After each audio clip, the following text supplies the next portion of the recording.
2026년 2월 서울 강북구 수유동의 한 모텔. 체크아웃 시간이 지났음에도 나오지 않는 손님을 확인하려던 직원은 차갑게 식어버린 20대 남성의 시신을 발견합니다. 외상도 침입 흔적도 없는 기묘한 죽음. 그런데 이 죽음은 시작에 불과했습니다. 불과 열흘 전 인근의 다른 모텔에서도 비슷한 연령대의 남성이 숨진 채 발견되었기 때문입니다. 우연이라기에 너무나 닮아있는 두 죽음. 경찰이 CCTV를 추적한 결과 두 사건의 현장에는 공통으로 한 여성이 등장합니다. 앳된 얼굴의 20살 여성 김소영이었습니다. 오늘은 대한민국을 경악시킨 새로운 유형의 젊은 여성 사이코패스 김소영의 연쇄살인 행각과 그 뒤에 숨겨진 충격적인 전말을 파헤쳐봅니다. 김소영의 범행이 세상에 처음 드러난 것은 2026년 2월 9일이었습니다. 수유동의 한 모텔에서 20대 남성 B씨가 숨진 채 발견이 됐죠. 사인은 불명. 하지만 국가수 보감 결과 B씨의 혈액에서는 치사량에 가까운 수면제 성분인 벤조디아제핀과 여러 약물이 검출되었습니다. 경찰은 즉시 수사에 착수했고 B씨와 함께 모텔에 들어갔던 여성을 추적합니다. 그녀는 범행 직후 택시를 타고 유유히 현장을 떠났는데요. 경찰의 포위망은 의외로 빨리 좁혀졌습니다. 그녀의 집은 범행 현장에서 얼마 떨어지지 않은 곳이었습니다. 체포된 김소영은 처음엔 죽을 줄 몰랐다고 주장했습니다.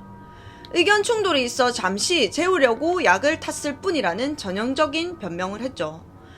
하지만 경찰이 그녀의 행적을 조사하자 소름 끼치는 사실들이 하나둘 드러나기 시작합니다. 이미 1월 28일에도 같은 수법으로 또 다른 남성을 살해했던 것입니다. 김소영은 자신이 철저했다고 믿었던 것 같습니다. 수면제를 숙취 해소제에 타서 먹이고 자작 메시지를 보내는 등 증거인멸 시도를 했습니다. 하지만 그녀가 간과한 것이 있었죠. 바로 자신의 스마트폰 검색 기록이었습니다. 경찰이 김소영의 휴대폰을 포렌식한 결과 충격적인 기록이 발견이 됩니다. 그녀는 범행 전 챗GPT를 통해 구체적인 살인 방법을 질문했습니다. 수면제와 술을 섞어 마시면 어떻게 되나요? 사람이 죽을 수 있는 수면제의 양은 얼마인가요? 약물을 먹고 죽으면 부검에서 검출되나요? 재우려고만 했다는 그녀의 진술이 거짓임을 증명하는 결정적인 증거였습니다. 도대체 20살의 젊은 여성은 왜 이토록 끔찍한 일을 저지른 걸까요? 경찰 조사 결과 그녀의 범행 동기는 지극히 도구적이었습니다. 그녀에게 피해자들은 인간이 아닌 자신의 식탐이나 욕구를 충족시키기 위한 수단에 불과했습니다. 김소영은 피해자들의 신용카드를 빼앗아서 시신이 있는 방에서 13만원어치 치킨 배달을 시킵니다. CCTV에는 그녀가 태연하게 치킨 박스를 들고 나가는 모습이 찍혔습니다. 상세 내역을 보면 더 기가 차는데요. 양념 소스팩을 추가하고 즉석 밥까지 챙겼습니다. 심지어 또 다른 데이트 상대였던 남성에게 보낸 문자가 공개됐는데 항정살이 먹고 싶다 이런 내용이 있었다고 합니다. 사람이 죽어가는 것을 보고도 그녀의 머릿속에는 오로지 먹는 것에 대한 집착뿐이었던 것입니다. 전문가들은 이를 극단적인 자기 중심적 성향과 공감 능력 결여의 증거라고 말합니다. 그녀는 평소에도 남성들에게 비싼 카페나 5성급 호텔, 레스토랑 정보를 보내면서 경제적 이득을 취하려고 했습니다. 관계가 없어지거나 갈등이 생기면 마치 방해물을 치우듯이 약물을 사용해 남성들을 제압하거나 살해한 것입니다. 전문가들은 그녀에게 살인은 목적이 아니라 거슬리는 것을 제거하거나 돈을 얻기 위한 과정일 뿐이라고 합니다. 이것은 전형적인 사이코패스의 특성이라고 하는데요. 실제로 김소영의 사이코패스 진단 검사 PCLR 검사의 결과는 25점이라고 합니다. 대한민국에서 사이코패스로 분류하는 기준점을 넘겼습니다. 이는 과거 세상을 떠들썩하게 했던 이은혜나 엄인숙과 같은 여성 연쇄살인마들과 유사한 궤를 그리면서 그들보다 더 어린 나이에 시작되었다는 점에서 더 큰 충격을 줍니다. 김소영 사건에서 가장 충격적인 부분은 AI를 범죄의 조력자로 활용했다는 점입니다. 이는 기존 연쇄살인마들과 차별화되는 지점이기도 한데요. 과거의 살인마들이 도서관이나 경험을 통해서 범죄를 학습했다면 김소영은 디지털 정보를 가공하는 데 능숙한 세대잖아요. 그녀는 AI에게 질문을 던지면서 범죄의 리스크를 계산했던 것이죠. 살인 직후에 SNS에 자작극을 올리거나 태연하게 배달을 시켜 먹는 행동은 그녀의 정서적 결함을 적나라하게 보여준다고 합니다.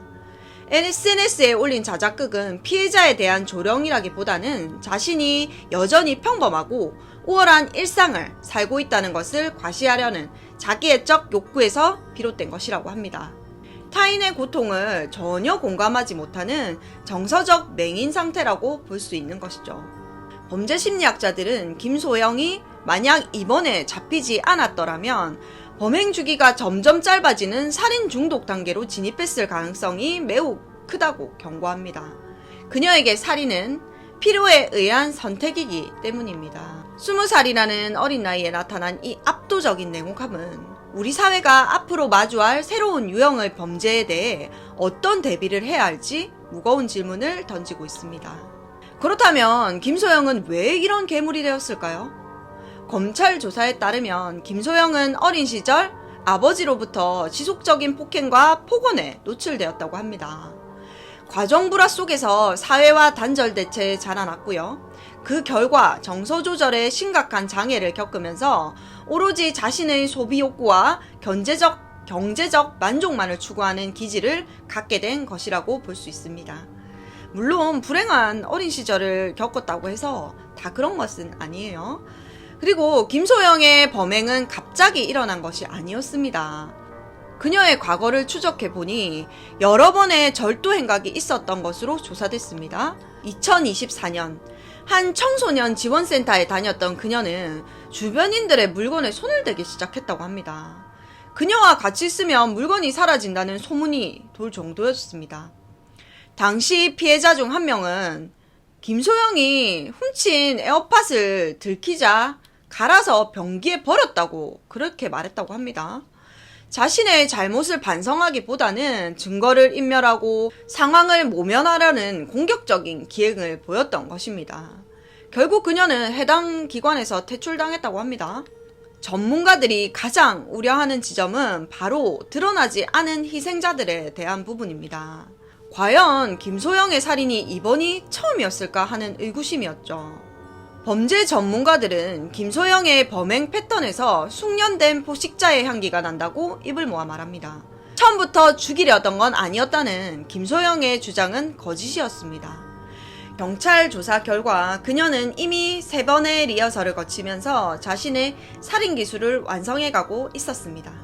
2025년 10월 서울 서초구의 한 음식점에서 김 씨와 데이트하던 20대 남성은 와인을 마신 뒤 갑자기 쓰러집니다.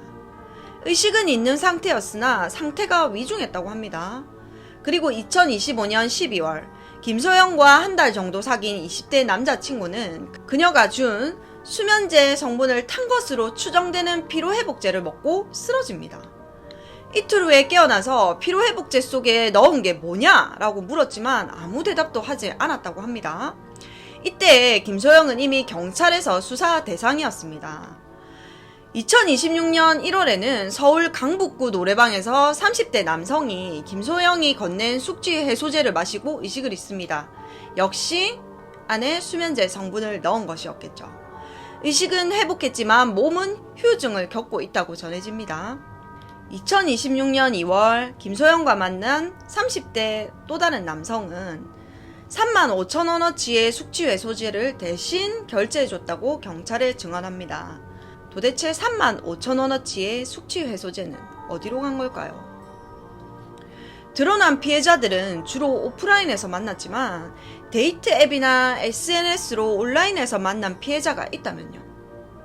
약물을 먹고 지갑이나 휴대폰을 도둑 맞았더라도 자신의 사회적 지위나 수치심 때문에 신고하지 못한 암수범죄가 상당수 존재할 것으로 보입니다. 살인, 미수 사건들에서 김소영이 사용한 약물의 용량은 치사량에 아슬아슬하게 걸쳐 있습니다. 하지만 첫 번째 살인에서는 그 양을 비약적으로 늘렸죠. 이는 누군가를 대상으로 사전 테스트를 거치지 않고서는 계산하기 힘든 정교함입니다. 이는 그녀가 이미 여러 차례 비치사량의 실험을 반복하면서 자신의 살인 레시피를 완성해 왔음을 시사합니다. 그녀는 잡히기 전까지 멈출 생각이 없었습니다. 오히려 범행을 거듭할수록 대담해졌고 살인을 자신의 문제를 해결하는 가장 쉬운 단축키 정도로 여겼던 것입니다. 만약 우리가 그녀를 일찍 찾아내지 못했다면 강북구의 모텔들은 그녀의 거대한 실험실이 되었을지도 모릅니다. 수사 과정이 공개되자 시민들은 분노했습니다. 경찰의 안일한 대응이 김소영이라는 괴물에게 살인을 저지를 시간을 벌어주었다는 사실이 드러났기 때문입니다. 2026년 1월 28일 첫 번째 희생자가 발견되었을 때 경찰의 태도는 지극히 관성적이었습니다. 증거가 확실하지 않다는 이유로 당시 용의자였던 김소영을 체포하지 않았습니다. 경찰이 김소영에게 출석 요구를 했으나 김소영이 출석을 차일피일 미루었고요. 확실한 증거 확보를 이유로 김소영의 출석을 경찰 측에서 더 미룬 것입니다. 이런 상황에서 2차 피해가 생긴 건데요.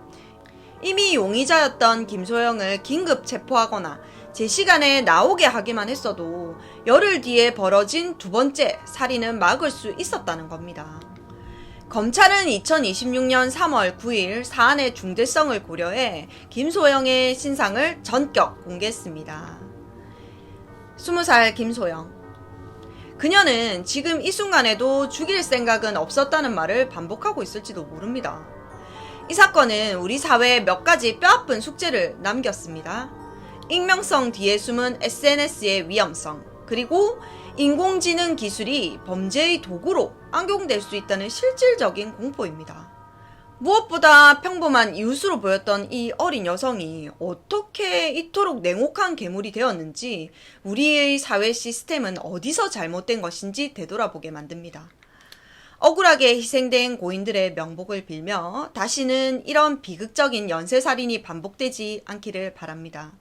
오늘 준비한 소식은 여기까지입니다. 시청해주신 여러분 고맙습니다.